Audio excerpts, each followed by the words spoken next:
ईशा को पता चल गया था अवनी के सारे इरादों के बारे में और अब वो उसे बिल्कुल भी नहीं छोड़ने वाली, क्योंकि उन्हें पता चल गया था अवनी एक बहुत ही बड़े गैंग का हिस्सा है और वो सिर्फ हमारी हमदर्दी पाने के लिए ये झूठा नाटक कर रही थी ताकि वो हमारे सिक्योरिटी फाइल्स चोरी कर सके। इसी वजह से उसने इतना बड़ा नाटक किया, लेकिन अब वो सोच रही थी कि हमें तो अवनी मिली नहीं और अगर फेस्टिवल के दिन उसने कुछ बड़ा कर दिया या मिनिस्टर साहब को नुकसान पहुंचा दिया तो हम क्या करेंगे। ताई माँ देखती हैं सूरज को अपने पुराने ही भेष में तो वो बहुत ही खुश हो जाती हैं और वो तो बस यही चाहती हैं कि सूरज हमेशा ही इसी तरह रहे और वो अब कभी भी चेंज ना हो। वो सूरज को दादा भाई बना हुआ नहीं देख सकती थी, क्योंकि वो सूरज को अपने बेटों की तरह समझती थी। उनको पता था सूरज कोई बुरा काम तो नहीं करता, लेकिन दादा भाई की वजह से सूरज को कोई भी कभी भी नुकसान पहुंचा सकता था, जिस वजह से वो ये बिल्कुल भी नहीं चाहती थी कि सूरज एक गुंडा बना रहे।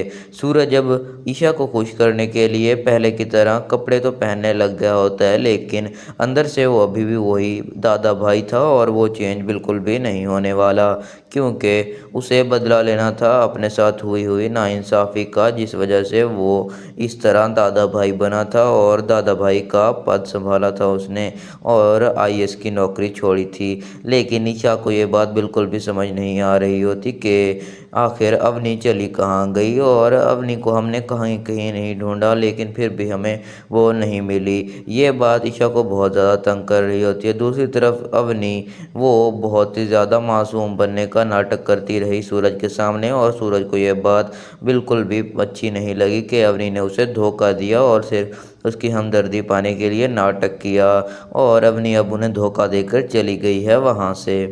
बंटी अभी भी पीछे लगा हुआ था अवनी को ढूंढने के लिए उसके बंदों के, क्योंकि वो चोरी छपा पीछा कर रहा था उनका और उसे ये बिल्कुल भी नहीं दिखाना था उनको कि कोई उनका पीछा कर रहा है, क्योंकि दादा भाई ने उसे भेजा था कि वो उन्हें ढूंढ कर ही वापस आए। दूसरी तरफ अवनी जो एक बहुत ही बड़ा प्लान बना रही थी उस दिन फेस्टिवल के सभी को मरवाने का, वो यह चाहती थी कि सूरज भी मर जाए फेस्टिवल में, ईशा भी और मिनिस्टर का भी काम तमाम हो जाए, क्योंकि अब अवनी को सूरज सिंह से भी प्यार होने लगा था और जिस वजह से वो उसे नुकसान नहीं पहुंचाना चाहती थी। लेकिन सूरज उसकी तरफ देखता भी नहीं था, वो सिर्फ और सिर्फ ईशा से प्यार करता था, जिस वजह से उसे ये बात बिल्कुल भी पसंद नहीं थी और वो अब उन दोनों को मरवाना चाहती थी बस ताकि फेस्टिवल का मज़ा ख़राब हो जाए और सूरज और ईशा और मिनिस्टर तीनों का काम एक साथ तमाम हो जाए। लेकिन ईशा और सूरज ये होने वाले बिल्कुल भी नहीं देने वाले थे और